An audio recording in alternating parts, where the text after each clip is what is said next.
नमस्कार। आज मैं दिल्ली विश्वविद्यालय के लॉ फैकल्टी में आया हूँ। दिल्ली विश्वविद्यालय की लॉ फैकल्टी का अपना एक महत्व है, लेकिन इसका आज कारण विशेष है।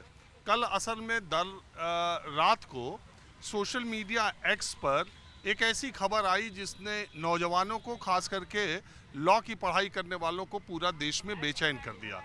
खबर यह आई कि NLU, नेशनल लॉ यूनिवर्सिटी, जो देश में अलग अलग राज्यों में है, दिल्ली में भी है, हालांकि उसका एग्ज़ाम अलग से होता है, और जो बेंगलोर का नेशनल लॉ यूनिवर्सिटी है, नेशनल लॉ स्कूल है, वो नंबर 1 है। नालसार नंबर 2 माना जाता है, जो हैदराबाद का है। वहाँ के 450 बच्चे जो 2026 में लॉ की डिग्री प्राप्त कर रहे थे, बार काउंसिल ऑफ इंडिया के चेयरमैन मनन कुमार मिश्रा ने एक आदेश जारी किया कि उन बच्चों का वकालत के लिए रजिस्ट्रेशन कहीं नहीं होगा। गुनाह क्या था?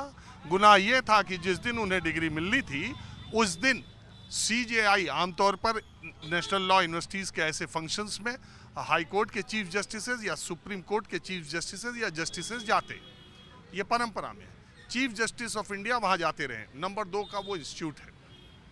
अभी डेट डिक्लेयर नहीं थी, लेकिन वहाँ के छात्रों ने ये कहते हुए कि CJI को इसमें ना बुलाया जाए, चीफ गेस्ट ना बुलाया जाए, क्योंकि उनकी कुछ टिप्पणियाँ जो रिपोर्टेड है, और उन्होंने दिल्ली में छात्रों के खिलाफ जो बलपूर्वक जो घटना दिल्ली पुलिस की घटी, ये भी रिपोर्टेड है कि उन्होंने सुओ मोटो कॉग्निजेंस लेने से इनकार किया, वीडियो देखने से इनकार किया, ऐसी रिपोर्टेड। इन्हीं वाक्यों का हवाला देके वहाँ के छात्रों ने कहा कि चीफ जस्टिस ऑफ इंडिया को यहाँ आने की कोई ज़रूरत नहीं। हालांकि नालसार ने, नेशनल लॉ यूनिवर्सिटी ने कोई फैसला नहीं किया था।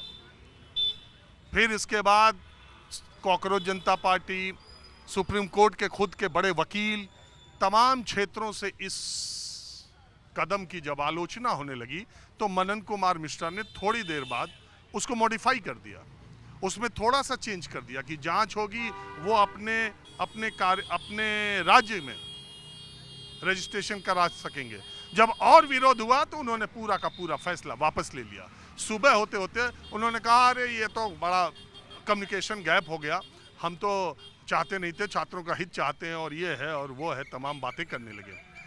मैं आज इसीलिए लॉ स्टूडेंट्स के पास बातचीत करने आया हूँ कि आखिर बार काउंसिल ऑफ इंडिया देश के सबसे अच्छे लॉ यूनिवर्सिटीज़ के स्टूडेंट्स को इस तरह की धमकी दे के डराना चाहता है, या ये छात्रों के साथ किस तरह का व्यवहार है। हालांकि उन्होंने गलती सुधार ली, लेकिन फिर भी छात्रों के भीतर माहौल क्या है, और खास करके लॉ के स्टूडेंट्स ऐसा क्यों? क्योंकि कहा जाता है कि बार काउंसिल ऑफ इंडिया के पास तो इतनी शक्ति है, कहीं की डिग्री कहीं का कुछ कर दे किसी इंस्टीट्यूट के साथ, वो चाहे तो कोई भी फैसला ले सकता है, उनके पास अधिकार है। लेकिन इस फैसले की चारों तरफ बहुत निंदा हुई। आपका नाम क्या है? जी, मेरा नाम है अभय यादव और मैं law centre 1 faculty of law का स्टूडेंट यूनियन का प्रेसिडेंट हूँ। चुनाव तो होने वाला है। जी, अभी हमारा टेन्योर कल समाप्त हो जाएगा 15 अगस्त को।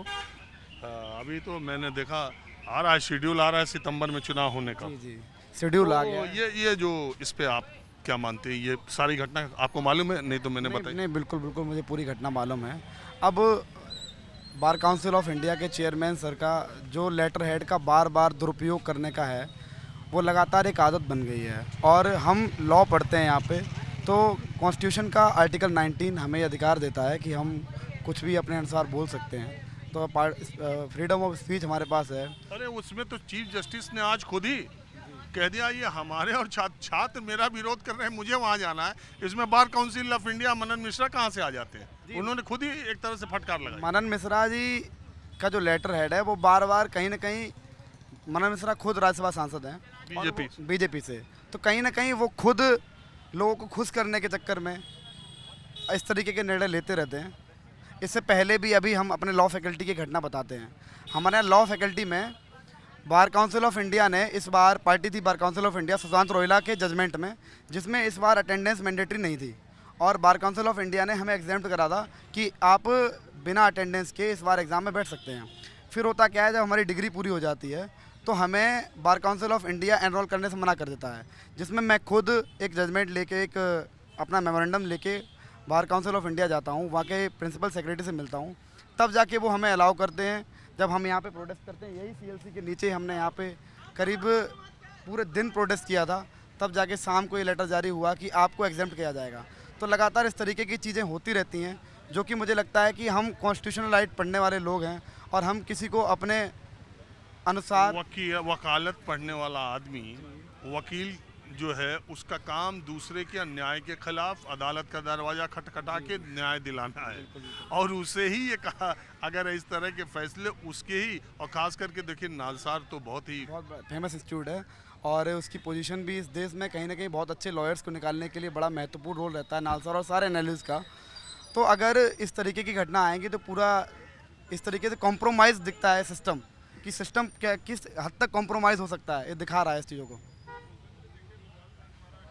हाँ जी, आपका इस मामले पे क्या विचार है? जी, मेरा ये मानना है कि बार काउंसिल ऑफ इंडिया का गठन होता है एडवोकेट्स एक्ट के तहत हुआ है।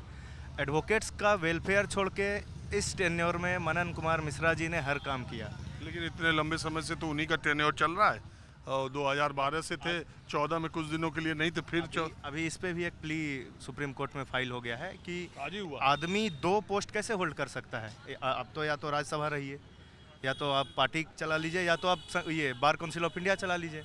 आप दोनों पोस्ट पे रह के और जस्टिफाई कर नहीं पा रहे हैं। आप अपने लेटर हेड को पॉलिटिकल स्टेज का ड्रामा बना दिए हैं। आप आए दिन धमकी देते हैं कि कोई भी व्यक्ति, कोई भी वकील आपके अधीन नहीं है। वकालत जो आदमी पढ़ लिया है वो स्वतंत्र है बोलने के लिए, पढ़ने के लिए, लिखने के लिए। आप रेगुलेट क्या कर सकते हैं कि कैसे वकीलों का वेलफेयर किया जा सके, जिसके लिए आपका फोरम बन गया। आप देखिए ना इंश्योरेंस मिलता है वकीलों को प्रॉपर, ना प्रोटेक्शन मिलता है, दिन हमला हो रहा है। इस पे एक भी लेटर हेड पे कभी कोई समन या फरमान जारी नहीं होता है। कहाँ हो रहा है? जहाँ बच्चे अपने संवैधानिक अधिकार का प्रयोग करके। नहीं, हम ये कह रहे हैं CJI, chief justice of India, तो खुद ही कह रहे हैं कि ये तो कॉन्स्टिट्यूशनल राइट है प्रोटेस्ट करना। अच्छा, ये भारत के संविधान में कहाँ लिखा है कि आप भारत के मुख्य न्यायाधीश का किसी मसले पर, किसी प्लेटफॉर्म पर विरोध नहीं कर सकते? क्यों नहीं कर सकते भाई? देखिए, अमूमन से आदर्श बात तो ये है कि चीफ जस्टिस ऑफ इंडिया देश का है, वो संवैधानिक पद है, उनका सम्मान सबका सम्मान है। उनका इस तरह से विरोध करना सवालों के घेरे में, बच्चों के साथ बातचीत करके बीच का रास्ता भी निकाला जा सकता है, या चीफ जस्टिस अपने तरफ से भी कोई फैसला कर सकते हैं। अभी तो डेट भी तय नहीं थी, लेकिन ये कह देना कि आपने CJI का विरोध कर दिया इसलिए अब आपको डिग्री के बाद आप कहीं इनरोल ही नहीं हो पाएंगे, आप 450 लोगों को एक ही साथ सजा दे रहे हैं। मतलब ऐसा सोचना कैसे? ये माइंडसेट क्या है? ये बिल्कुल निंदनीय फैसला है कि आप मतलब फैसला तो पलट गया जी। हम ये जानना चाह रहे हैं कि ये माइंडसेट क्या है? माइंडसेट ये है कि इनको अब पता नहीं क्या हासिल करना है आगे चल के। आप देखिए कि परफॉर्मेंस देते देते इस कदर परफॉर्मेंस देना पड़ रहा है जहां CJI को खुद ही समस्या नहीं हो पा रही है। तो ये पता नहीं किस मतलब क्या उनके मन में चल रहा है, वो तो स्वयं मनन मिश्रा जी ही बताएंगे। पर ये जो भी हुआ ये निंदनीय है। किसी भी आप वकील को, किसी भी छात्र को आप बोलने के लिए और अपने एक्सप्रेशंस को एक्सप्रेस करने से आप डरा धमका नहीं सकते हैं। आप क्या मानते हैं? सब लॉ फैकल्टी के सामने, आप भी लॉ स्टूडेंट ही है? इसी साल पास आउट हुआ हूँ मैं। इसी साल? तो ये जो नालसार वाली घटना हुई, बाकी और लोगों को, आम जनता को तो इसलिए नहीं पता कि बहुत लेट तक ये चलता रहा। हाँ, तो अखबारों में आया नहीं, और पता नहीं टेलीविज़न चैनलों पर कितना आया नहीं आया, मुझे नहीं मालूम, लेकिन सोशल मीडिया पे ही चला है। हाँ। और ऑब्वियसली अगर चीफ जस्टिस ऑफ इंडिया के खिलाफ कोई प्रोटेस्ट कर रहा है और उनके ऊपर इतना बड़ा, मतलब आप पूरे 3 साल 5 साल आप मेहनत करते हैं एक लॉ डिग्री पाने के लिए, आप वकील बनने के लिए, उसके बाद आपसे ये कह दिया जाए कि आपको इनरोलमेंट ही नहीं करने देंगे, जिस वजह से आप दूसरों के मुद्दे उठा सकते हैं, लाइक आपके राइट्स को हम प्रेजेंट कर सकते हैं, बट अब उसी चीज़ को आपको हटा दिया जाए आपके पास से, तो फिर this is very unfortunate I think. तो लेकिन ये मानसिकता बहुत ही ख़राब सी है, और इसमें मुझे लगता नहीं है कि, और इसी वजह से भी शायद एक बहुत बैकलैश देखना पड़ा चेयरमैन को BCI के, तो इसके बाद इस डिसीजन को भी वापस ले लिया आई गेस।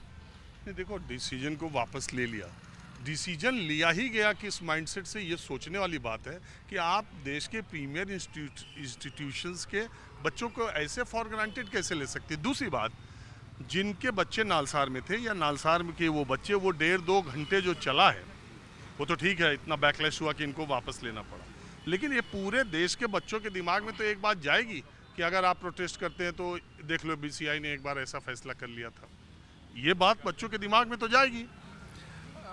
ऐसा नहीं है शायद कि अगर वापस ले लिया गया वो डिसीजन तो चेयरमैन को भी शायद अपनी गलती का एहसास ही होगा, वरना मुझे लगता नहीं है कि, लेकिन ये डिसीजन लेना शायद वो किसी की नज़र में अच्छा बनना चाह रहे हो, या फिर वो शायद बहुत से नंबर बनाना चाह रहे हो अपने, है ना। और नंबर बनाने में तो जिसके सामने नंबर बना रहे थे उसी का एम्बेरसमेंट हो गया।